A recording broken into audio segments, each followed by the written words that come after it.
G'day! Tonight on DSAR, we're going to be taking a look at this, the Lee Speed target model.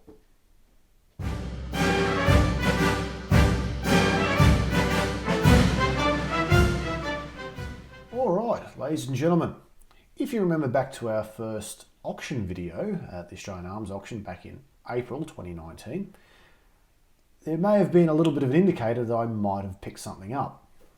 This is that something, okay? This is a somewhere around 1909 manufactured BSA Lee Speed rifle. So a commercial manufacture, military pattern target rifle. So what we're going to do is our usual thing, run through some of the features on it, starting with this timber.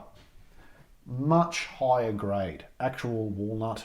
You can actually see when we get the camera up close, you will see it is an absolutely beautiful grain to it. And despite this being well over 100 years old now, still in fantastic condition. Joys of target rifles, or target rifles, they're owned by target shooters. Therefore, they tend to look after their equipment. So this one has actually been personalised. You can see on the back here, M.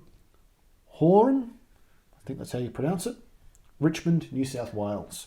I have no idea who that person was, but they felt the need to stamp into the buttstock their details. According to the BSA catalogue of the time, these were the gun to have for target rifle competitions, and almost exclusively the Queens had been won by BSA rifles. I don't think there was a lot of other options out there at the time either.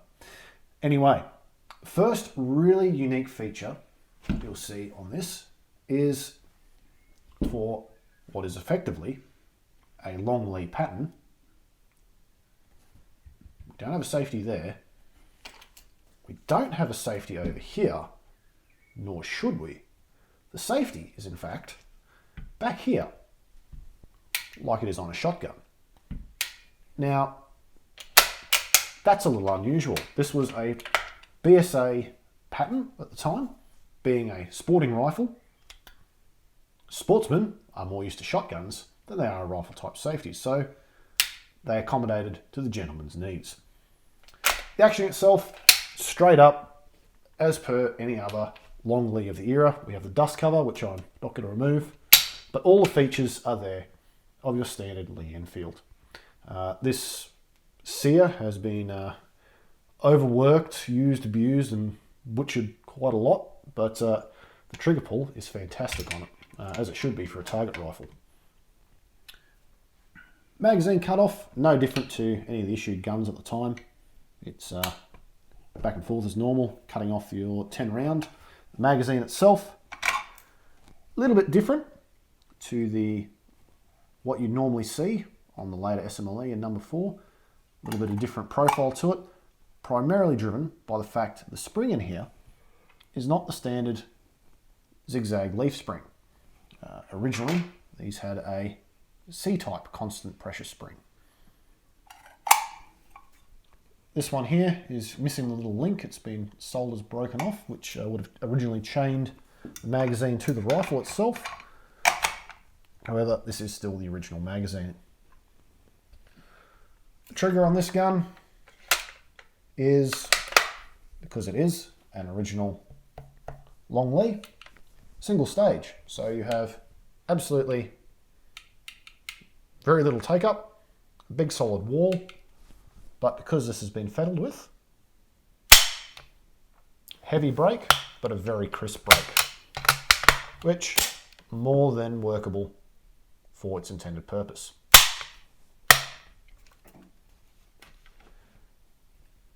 Moving up to the receiver now, marked for cordite only, and the barrel itself is marked Motti. If we go up further, Motti Special Steel. Who was Motti and what was so interesting about his barrels? Well, for the target models, BSA actually contracted with Motti for the barrels. Why were their barrels favoured? Well, apparently Motti steel was a higher grade than was available out of BSA or other gun makers at the time. And interestingly, despite Lee Enfield pattern or Enfield pattern rifling being the flavour of the month in the military context, The target community hung on to Metford rifling as they believed it resulted in less fouling, even with the jacketed projectiles, and as a result you had greater consistency throughout your match due to less fouling. Did that pan out for them? Obviously, later in history, the switch was made. Rear sight is your standard military issue tangential ladder type sight, out to 500 on the flat, elevate all the way up to about 1800. Rolling over, we have the lovely volley sight, which is the most useful sight ever designed in history. However, the rear volley sight has got something very weird going on with it. There's a whole lot of claptrap hanging off it. You also note, I can't pop that up. That's because this rear volley sight has been modified to accept the BSA pattern target sight.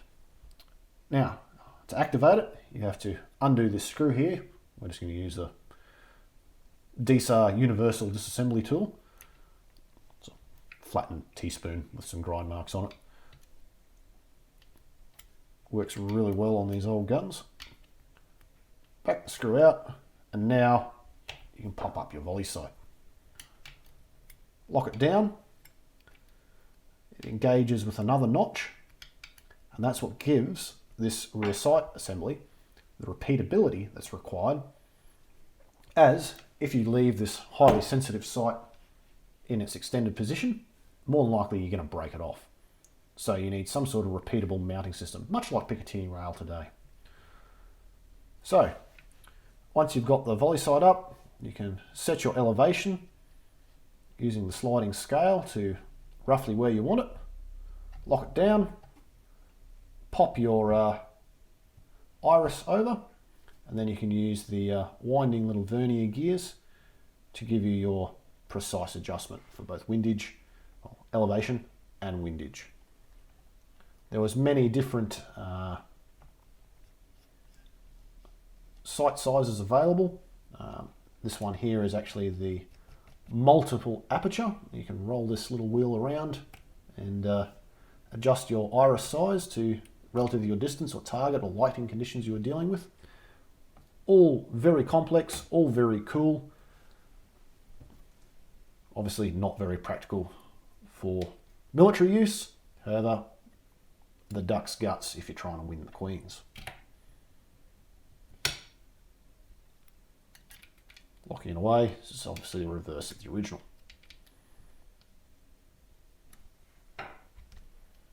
Sling swivels, all the issued places. The rear sling swivel is canted, obviously optimized for the target style sling setup.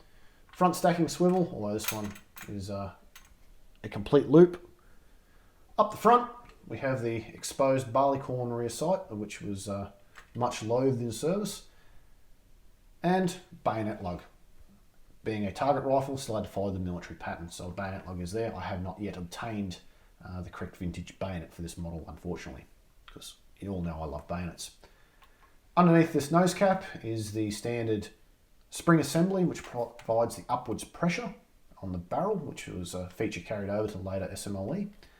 However, according to the catalogue of BSA rifles, these barrel bands up the top were lined with the miracle substance known as asbestos. Now, I'm not about to rip these off to find out whether this one still has its original asbestos bands.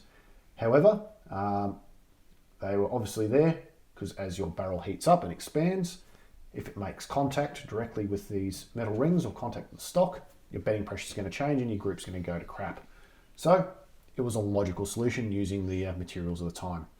Obviously, once again, asbestos is bad, kids. So that about wraps it up for the Lee Speed. I haven't had a chance to take this one out of the range yet, but when we do, I have high expectations for it and we'll take you along for the ride with us as well. Hope you've liked the content of this evening's overview.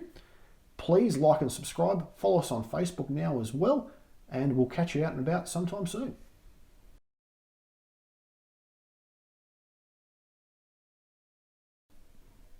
No stripper clip guide. Magazine cutoff.